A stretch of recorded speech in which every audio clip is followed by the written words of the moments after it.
എല്ലാവർക്കും മല്ലുവുഡിന്റെ മറ്റൊരു വീഡിയോയിലേക്ക് സ്വാഗതം. Narivetta, bazooka, Prince, gets it baby ഈ സിനിമകളുടെ OTT അപ്ഡേറ്റ് ആണ് നമ്മൾ ഇന്നത്തെ വീഡിയോയിൽ നോക്കുന്നത്. ഇതുപോലത്തെ ഒരിക്കലും വേണ്ടി ഈ ചാനൽ മറക്കാതെ സബ്സ്ക്രൈബ് ചെയ്യൂ. ആദ്യത്തെ ഒരു അപ്ഡേറ്റ് ലവ്ലി എന്ന സിനിമയുമായി ബന്ധപ്പെട്ടതാണ്. ഇതൊരു 3D സിനിമയാണ്. മാത്യു തോമസ് ആണ് സിനിമയിൽ അഭിനയിച്ചിരിക്കുന്നത്. തിയേറ്ററുകളിൽ പരാജയപ്പെട്ട സിനിമയാണ് ലവ്ലി. ഒരു ഈച്ചയുടെ കഥയാണ് സിനിമ പറഞ്ഞു പോകുന്നത്. ഇപ്പോഴത്തെ സൈനപ്ലൈ ആണ് ലവ്ലി സിനിമയുടെ OTT വാങ്ങിച്ചിരിക്കുന്നത്. ജൂൺ മാസം ലാസ്റ്റ് വീക്കിലാണ് ലവ്ലി സിനിമയുടെ OTT റിലീസ്. അടുത്തൊരു അപ്ഡേറ്റ് ബാന്ദ്ര എന്ന സിനിമയുമായി ബന്ധപ്പെട്ടതാണ്. തിയേറ്ററുകളിൽ പരാജയപ്പെട്ട സിനിമയാണ് ബാന്ദ്ര. തമനയും ദിലീപുമാണ് ബാന്ദ്ര സിനിമയിൽ അഭിനയിച്ചിരിക്കുന്നത്. ഇതൊരു ആക്ഷൻ മൂവിയാണ്. ഇപ്പോൾ ഒടുവിൽ ആമസോൺ പ്രൈം ബാന്ദ്ര സിനിമയുടെ OTT വാങ്ങിച്ചിരിക്കുകയാണ്. സിനിമ ഉടനെ തന്നെ ആമസോൺ പ്രൈമിൽ റിലീസാക്കുമെന്ന റിപ്പോർട്ടാണ് വന്നിരിക്കുന്നത്. സിനിമ റിലീസായിട്ട് വർഷങ്ങളായി, ഇതുവരെ OTT റിലീസ് ചെയ്തിട്ടില്ല. അടുത്തൊരു അപ്ഡേറ്റ് സ്ഥാനാർത്ഥി ശ്രീകുട്ടൻ എന്ന സിനിമയുമായി ബന്ധപ്പെട്ടതാണ്. ഇതൊരു കോമഡി മൂവിയാണ്. തിയേറ്ററിൽ നിന്ന് മോശം അഭിപ്രായമാണ് സിനിമയ്ക്ക് ലഭിച്ചത്. ഇപ്പോൾ അവസാനം മനോരമ മാക്സ് ആണ് സ്ഥാനാർത്ഥി ശ്രീകുട്ടന്റെ OTT അവകാശം വാങ്ങിച്ചിരിക്കുന്നത്. സിനിമ OTTയിൽ വരാൻ പോവുകയാണ്. കമ്മീഷൻ എന്ന പോസ്റ്റർ വന്നിട്ടുണ്ട്. ഈ ആഴ്ചയായിരിക്കും സ്ഥാനാർത്ഥി ശ്രീകുട്ടന്റെ OTT റിലീസ്. അടുത്തൊരു അപ്ഡേറ്റ് രാമചന്ദ്ര ബോസ്റ്റൺകോ എന്ന സിനിമയുമായി ബന്ധപ്പെട്ടതാണ്. 2023 ഇറങ്ങിയ നിവിൻ പോളി സിനിമയാണ് രാമചന്ദ്ര. മമിത ബൈജു സിനിമയിൽ അഭിനയിച്ചിട്ടുണ്ട്. ഒരു കോമഡി ആക്ഷൻ മൂവിയായിരുന്നു രാമചന്ദ്ര. ഇപ്പോഴത്തെ ഈ സിനിമയുടെ OTT Amazon prime വാങ്ങിച്ചിരിക്കുകയാണ്.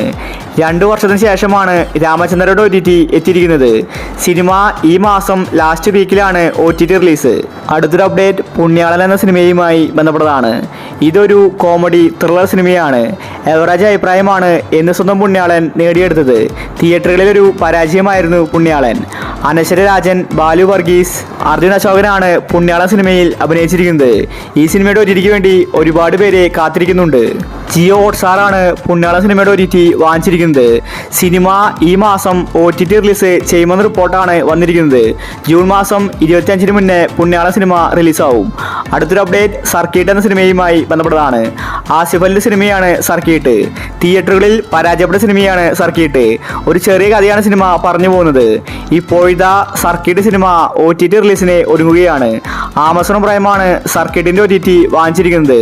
Cinema June മാസം 28-ഓടുകൂടി ആമസോൺ പ്രൈമിൽ റിലീസാവും. അടുത്തൊരു അപ്ഡേറ്റ് ഞാൻ കണ്ടത സാറേ എന്ന സിനിമയുമായി ബന്ധപ്പെട്ടതാണ്. തിയേറ്ററുകളിൽ പരാജയപ്പെട്ട സിനിമയാണ് ഞാൻ കണ്ടത സാറേ. ഇതൊരു ത്രില്ലർ സിനിമയാണ്. ഇന്ദ്രജിത്താണ് സിനിമയിലെ നായകൻ.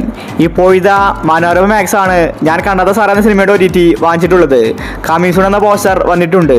ഈ വീക്കാണ് സിനിമയുടെ റിലീസ്. അടുത്തൊരു അപ്ഡേറ്റ് നരിവേട്ട എന്ന സിനിമയുമായി ബന്ധപ്പെട്ടതാണ്. തിയേറ്ററുകളിൽ നല്ല രീതിയിൽ ഓടിയ സിനിമയാണ് നരിവേട്ട. ഇപ്പോഴും സിനിമ ഓടിക്കൊണ്ടിരിക്കുകയാണ്. ടോനോ തോമസ്, സുരാജാണ് സിനിമയിൽ അഭിനയിച്ചിരിക്കുന്നത്. ഒരു ആദിവാസിയുടെ കഥയാണ് നരിവേട്ട പറഞ്ഞു പോകുന്നത്. ഇപ്പോഴത്തെ ഈ സിനിമയുടെ OTT വിറ്റുപോയിരിക്കുകയാണ്. ആമസോൺ പ്രൈമാണ് നരിവേട്ട സിനിമയുടെ OTT വാങ്ങിച്ചിരിക്കുന്നത്. സിനിമ ജൂൺ മാസം 30-ന് ആമസോൺ പ്രൈമിലാണ് OTT റിലീസ്. അടുത്തൊരു അപ്ഡേറ്റ് ബസൂക്ക എന്ന സിനിമയുമായി ബന്ധപ്പെട്ടതാണ്. തിയേറ്ററുകളിൽ പരാജയപ്പെട്ട സിനിമയാണ് ബസൂക്ക. മമ്മൂട്ടിയാണ് സിനിമയിലെ നായകൻ. ബസൂക്ക ഒരു ആക്ഷൻ മൂവിയാണ്.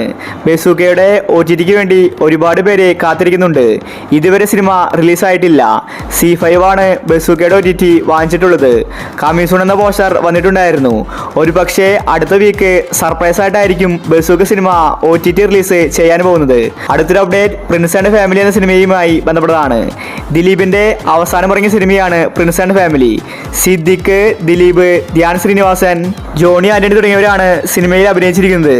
നല്ലൊരു കോമഡി ഫാമിലി മൂവിയാണ് പ്രിൻസ് ആൻഡ് ഫാമിലി. ഈ സിനിമയുടെ OTT ഇപ്പോൾ വിറ്റുപോയിരിക്കുകയാണ്. C5 ആണ് പ്രിൻസ് ആൻഡ് ഫാമിലിയുടെ OTT അവകാശം വാങ്ങിച്ചിരിക്കുന്നത്. ഒഫീഷ്യൽ തീയതി ഇപ്പോൾ പുറത്തു വന്നിരിക്കുകയാണ്. ജൂൺ മാസം 20-നാണ് പ്രിൻസ് ആൻഡ് ഫാമിലിയുടെ ഒഫീഷ്യൽ OTT റിലീസ്. ഇതിലിനി മാറ്റം വരില്ല. അടുത്തൊരു അപ്ഡേറ്റ് ഗെറ്റ്സ് ഇറ്റ് ബേബി എന്ന സിനിമയുമായി ബന്ധപ്പെട്ടതാണ്. തിയേറ്ററിൽ നിന്ന് നല്ലൊരു വിജയമാണ് ഗെറ്റ്സ് ഇറ്റ് ബേബി നേടിയെടുത്തത്. ഇതൊരു ഫാമിലി കോമഡി മൂവിയാണ്. ഉണ്ണിമുകുന്ദൻ, നിഖില വിമലാണ് ഗെറ്റ്സ് ഇറ്റ് ബേബിയിൽ അഭിനയിച്ചിരിക്കുന്നത്. ഈ സിനിമയുടെ OTT ഇപ്പോൾ വിറ്റുപോയിരിക്കുകയാണ്. മനോരമ മാക്സ് ആണ് ഗെറ്റ്സ് ഇറ്റ് ബേബിയുടെ OTT അവകാശം വാങ്ങിച്ചിരിക്കുന്നത്. മാർക്കോ സിനിമയ്ക്ക് ശേഷമാണ് ഗെറ്റ്സ് ഇറ്റ് ബേബി വന്നത്. അതുകൊണ്ട് നല്ല ഹൈപ്പ് സിനിമയ്ക്ക് ലഭിച്ചു. 1 മാസത്തോളം സിനിമ ഓടിയിട്ടുണ്ടായിരുന്നു. ഇപ്പോഴിതാ ഈ വീക്കിൽ മനോരമ മാക്സിൽ സർപ്രൈസ് ആയിട്ടാണ് ഗെറ്റ് ബേബി റിലീസാവുന്നത്. ഒരുപക്ഷെ ജൂൺ മാസം 16-നായിരിക്കും ഗെറ്റ് ബേബിയുടെ OTT റിലീസ്. അപ്പോൾ ഇനി നിങ്ങൾ കാത്തിരിക്കുന്ന OTT മൂവി ഏതാണ്? അഭിപ്രായങ്ങൾ താഴെ കമൻറ്റ് ചെയ്യുക. ഇതുപോലത്തെ OTTക്ക് വേണ്ടി ഈ ചാനൽ മറക്കാതെ സബ്സ്ക്രൈബ് ചെയ്യൂ.